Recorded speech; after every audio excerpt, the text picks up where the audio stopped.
Okay, well, our job is to first identify and then develop the future materials in cars, and as the team leader I've shifted the focus to development of biomaterials because I think that has a big future for us. So it's utilizing any sustainable material other than petroleum, which isn't sustainable, into our vehicles.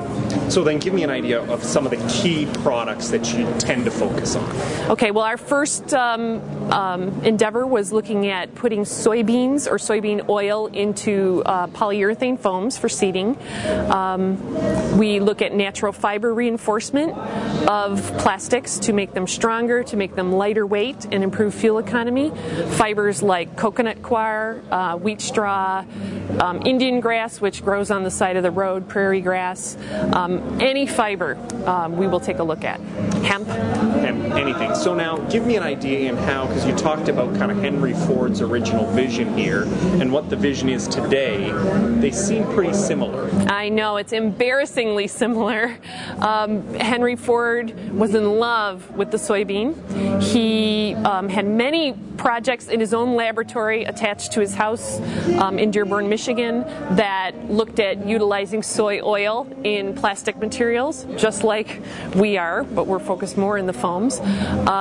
He wanted to use soy fillers and soy fibers even. So he was a little ahead of us, actually, when he was working on this game. But Henry Ford thought that the partnership between agriculture and industry was very, very important, and we believe that as well today. So it seems to really make sense and shows that he had incredible vision. So then what's coming next out of your team in your lab? We have had really positive results using soy filler in rubber materials. Things like sealing of the doors. There are rubber deflectors underneath the vehicle that would certainly work. We make mechanical properties on those.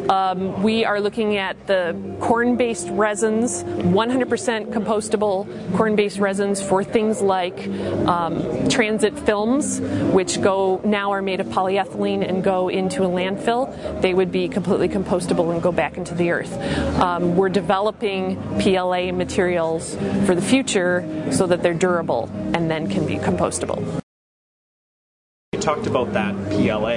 Yes. And that really it's a great product today, however, it doesn't quite work for the use that you need in that 20 years. Can you kind of explain what the issue is there? Yeah, the packaging industry, and if you go buy oatmeal at the store, the seal will be made 100% from corn, PLA-based material. We see it everywhere in the marketplace for disposables.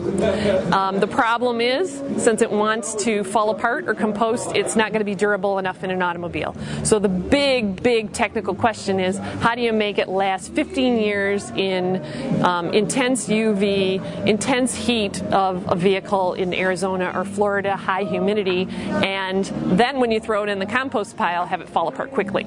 So that's the big question, and we're addressing that with different microbes that would only exist in a landfill situation. So you have it, it would never exist in a car, it would be durable in that case. You put it into the landfill, you trigger the switch, and it falls apart. So by all means, it seems very, very possible to be doing this. It's possible, it's not easy. Not easy. So even, I showed you the soy foam, that was putting 1 drop of the hydroxylated soy oil into our formulations, and the foam collapsed. It was horrible. How we got lucky was at actually higher concentrations, we got better foams, and nobody tried that. They just gave up when they saw the miserable foam at low concentration.